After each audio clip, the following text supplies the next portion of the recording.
Welcome to the banker lamp. Please enjoy the video. In this video, I will show you how to draw a BMW M3 E92. We'll begin by laying down the fundamental proportions. Think about the car's overall length and width, ensuring these initial lines are very light. This foundational step is crucial for capturing the M3's distinctive stance before adding any details. Get these basic shapes right, and the rest will follow smoothly. Now, let's refine the body and add some of the M3's signature details. Carefully draw the kidney grille, making sure it's centered and proportional. Then, move to the headlights, capturing their unique shape. Don't forget the power dome on the hood and the subtle side vents, which are key to its aggressive look.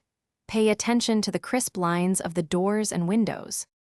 Next, we'll focus on the wheels and the lower section of the car. Draw the circular wheel arches first, then the wheels themselves, ensuring they are perfectly round and correctly sized for the vehicle. Add the brake calipers and discs for a realistic touch. Finally, sketch the lower body kit and the dual exhaust pipes, which are characteristic of the M3 E92's sporty rear. For our final slide, let's bring your drawing to life with shading and finishing touches. Use varying pencil pressures to create shadows and highlights, giving the car a three-dimensional appearance. Think about where light would hit and where shadows would naturally fall. Add the BMW emblem, mirror caps, and any other small details to complete your impressive drawing of the M3 E92. Thanks for watching. If this was helpful, leave a like and consider subscribing. See you next time.